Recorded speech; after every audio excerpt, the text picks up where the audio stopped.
Assalamualaikum warahmatullahi wabarakatuh. Selamat pagi anak-anak. Semoga kalian selalu diberikan kesehatan ya. Jangan lupa tetap semangat, tetap jaga kesehatan di masa pandemi ini. Baik, anak-anakku sekalian di rumah, pada kesempatan pagi hari ini Bapak ingin menyampaikan pembelajaran jarak jauh atau PJJ channel KKG Kecamatan Harjamukti Kota Cirebon kelas 5 tahun pelajaran 2020-2021.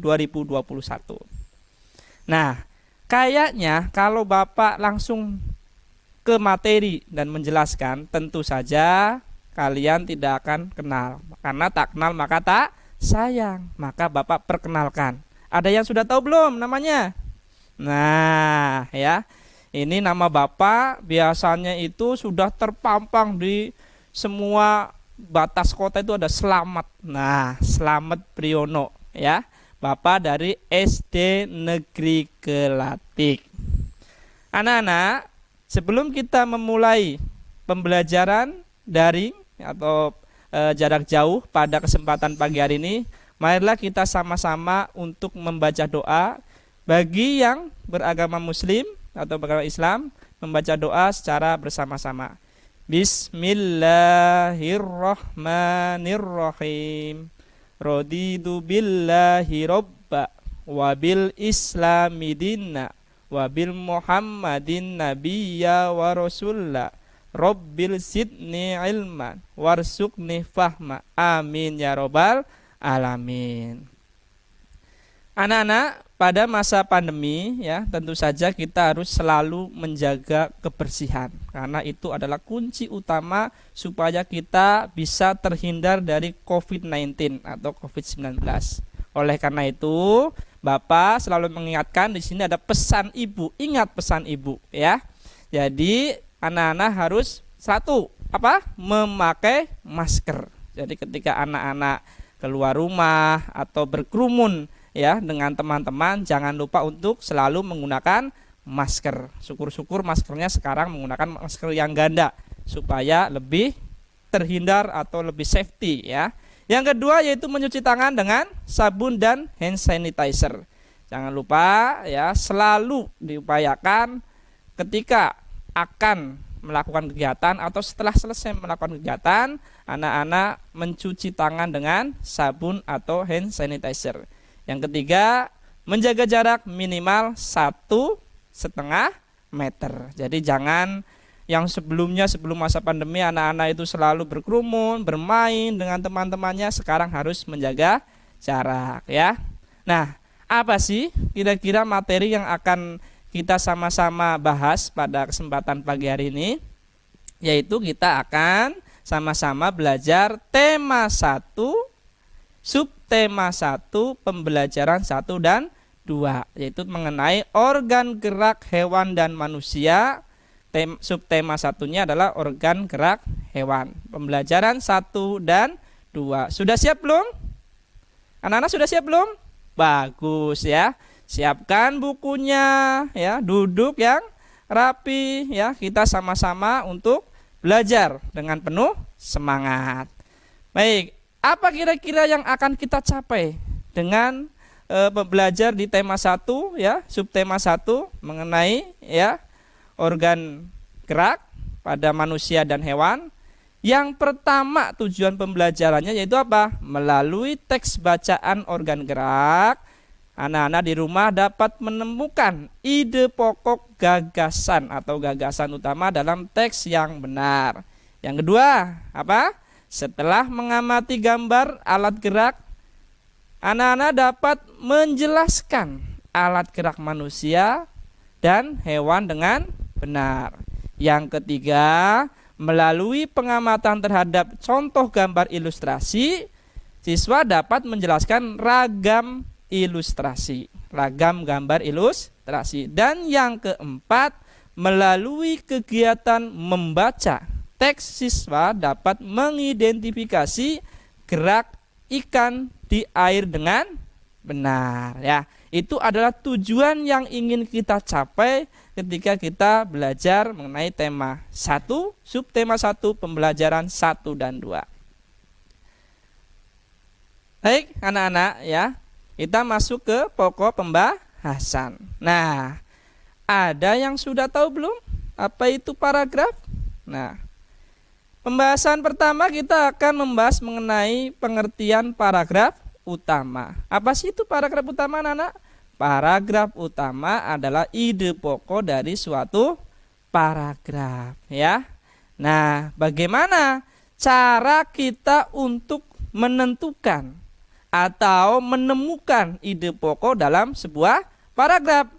Nah, caranya yang pertama adalah bacalah teks dengan seksama secara keseluruhan. Jadi, sebelum anak-anak menentukan ide pokok itu, terlebih dahulu dibaca dari awal sampai akhir. Tidak hanya sekedar membaca cepat, tapi membaca dengan penuh pemahaman.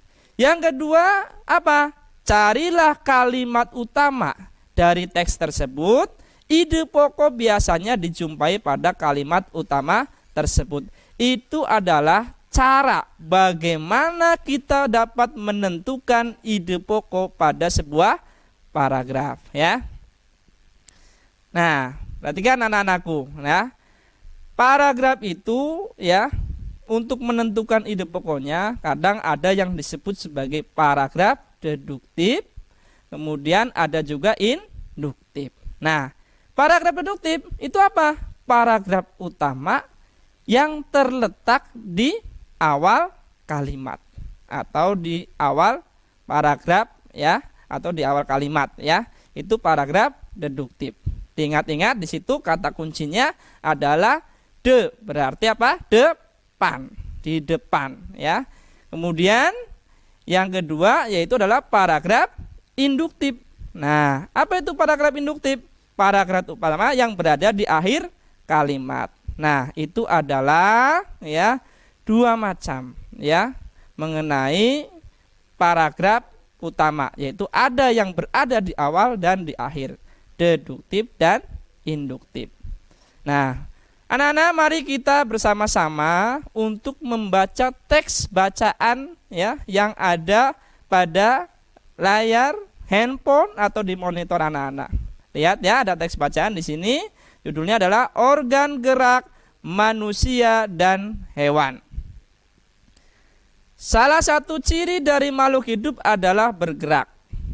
Secara umum, gerak dapat diartikan berpindah tempat atau berubah posisi. Makhluk hidup akan bergerak apabila ada rangsangan yang mengenai sebagian atau seluruh bagian tubuhnya. Oke, anak-anak, jadi kalimat utama atau ide pokoknya adalah apa? Salah satu ciri dari makhluk hidup adalah bergerak, ya. Jadi ide pokok dari paragraf tentang organ gerak manusia dan hewan adalah salah satu ciri makhluk hidup adalah bergerak. Karena ide pokoknya berada di awal, maka disebut sebagai apa? Paragraf deduktif. Pinter, ya. Oke, kita lanjut ya anak-anak, ya. Nah, alat gerak hewan dan manusia. Kalian tentunya, ya, di rumah itu sering ataupun pernah melihat hewan dan juga melakukan gerakan pada diri kalian sendiri. Nah, alat gerak itu terdiri dari dua macam. Yang pertama itu apa? Alat gerak aktif. Nah, apa sih itu alat gerak aktif? Alat gerak aktif adalah berupa otot. Nah, otot ini disebut alat gerak aktif karena apa? Dapat bergerak. Ya, jadi otot, ya, disebut sebagai alat gerak aktif karena otot itu dapat bergerak, ya. Jadi anak-anak di rumah, ya, bisa dilihat tangannya di sini. Nah, kira-kira berotot atau tidak. Ya. Yang kedua, alat gerak pasif. Apa itu alat gerak pasif? Yaitu berupa tulang. Ya, kalian semua, ya, di rumah tentu saja memiliki tulang yang disebut sebagai alat gerak pasif. Kenapa disebut alat gerak pasif tulang ini?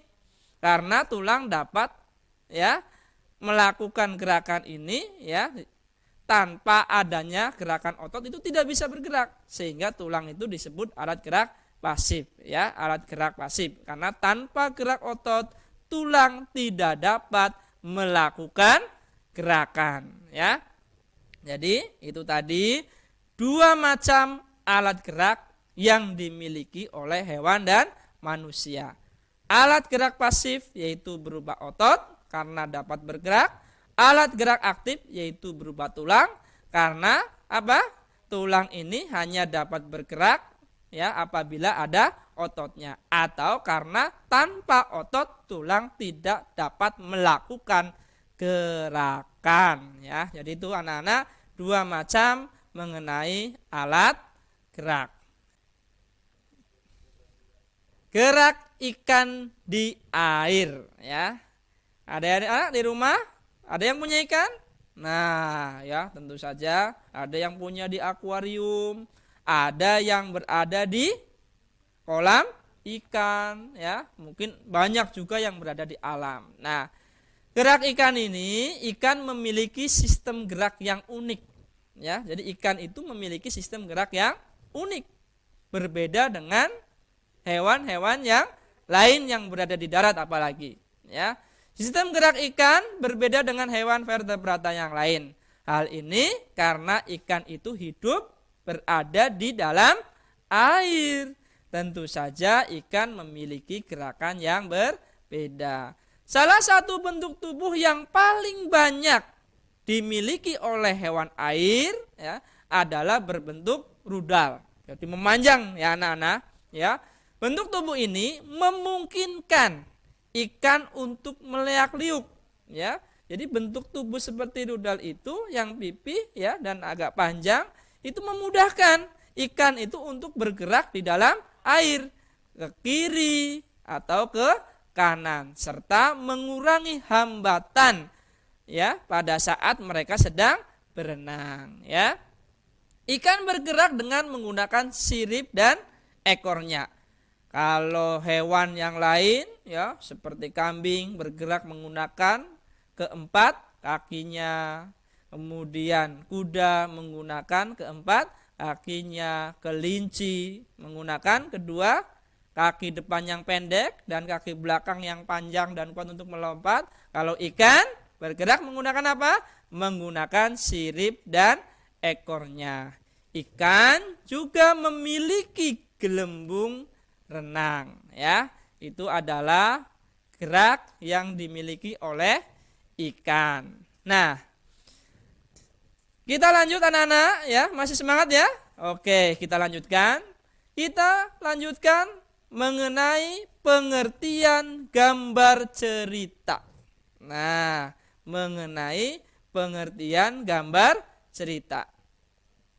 Gambar cerita adalah sebuah gambar atau urutan gambar yang saling berhubungan satu dengan yang lainnya sehingga membentuk sebuah cerita. Apa contohnya gambar cerita? Yaitu gambar ilustrasi. Anak-anak bisa dilihat di layar monitor, di situ gambar ilustrasi dibedakan menjadi dua macam. Jadi berapa? Menjadi dua macam. Yang pertama yaitu gambar ilustrasi dengan foto. Yang pertama, gambar ilustrasi dengan foto. Anak-anak bisa dilihat di situ contohnya adalah gambar belalang. Yang kedua yaitu gambar ilustrasi dengan gambar tangan. Kalau dilihat di situ adalah gambar kuda. Berbeda tidak antara gambar ilustrasi yang dengan foto dan gambar ilustrasi yang dengan tangan? Tentu saja memiliki perbedaan. Kalau yang dengan foto nampak jelas gambarnya di situ, karena memang menggunakan cetakan elektronik. Kalau yang gambar ilustrasinya berupa gambar tangan, di situ ya gambar kudanya nampak sebuah arsiran ya. Di situ bisa menggunakan pensil dengan krayon ataupun pensil warna, dan juga bisa tentu saja dengan alat-alat yang lainnya, ya. Itu tadi mengenai gambar ilustrasi. Nah, sekarang bagaimana cara membuat gambar ilustrasi yang sesuai dengan tema? Apa saja yang perlu kita siapkan? Yang pertama yang perlu kita siapkan adalah menyiapkan kertas. Yang kedua apa? Kanvas. Ya, bisa juga kain. Pilih salah satu. Bisa dengan kertas, bisa dengan kanvas, bisa juga dengan kain, ya. Harus pilih salah satu di situ, ya. Kalau bisa dengan ketiga bahan itu lebih bagus, ya. Pak, kalau tidak punya kertas, tidak punya kanvas, tidak punya kain, di mana? Bisa di papan, tulis, ya. Yang penting jangan di tembok. Nah, kecuali kalau memang kalian sudah izin orang tua untuk membuat gambar ilustrasi di tembok, ya. Yang kedua yaitu siapkan pewarna. Tentunya ketika kalian sudah punya kertas, yang kedua adalah yang perlu kalian siapkan adalah pewarna. Nah, itu. Nah, bagaimana langkah-langkah dalam membuat gambar ilustrasi?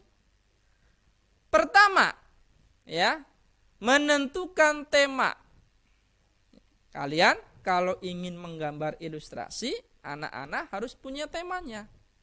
Ya, tema itu adalah apa? Sesuatu yang memang nantinya akan muncul dalam sebuah gambar, ya, tersebut. Jadi kita itu ingin menggambar apa itu harus jelas, harus tahu temanya. Seperti halnya kita membuat sebuah karangan atau cerita. Yang pertama harus menentukan tema, ya. Tema ilustrasi harus sesuai dengan teks atau bacaan yang akan diilustrasikan. Yang kedua yaitu membuat gambar. Nah, kalian buat dulu sketsanya, ya, atau rancangan gambar terlebih dahulu. Jadi sebelum diwarnai, anak-anak itu ketika membuat gambar ilustrasi, buat sketsanya. Mau gambar apa? Gambar kuda, pakai pensil dulu, ya. Kalian buat sketsa gambar kuda. Mau gambar apa misalkan? Gambar kelinci, buat dulu pakai sketsa gambar kelinci. Baru setelah sketsa itu kalian sudah buat, kalian tinggal mewarnai gambar tersebut. Bisa dengan pensil warna, bisa dengan cat air, bisa dengan spidol ataupun dengan krayon. Nah, itulah tadi bagaimana langkah-langkah dalam membuat gambar ilustrasi. Nah, Pak Guru di sini ya ada sebuah cerita di sini. Misalkan ya Angga sedang membuat gambar ilustrasi. Nah, dengan tema hewan kesayangan. Ya, contohnya ya, Angga menggambar Atung dengan kucing kesayangannya. Nah, seperti anak-anak lihat di monitor itu ceritanya ya.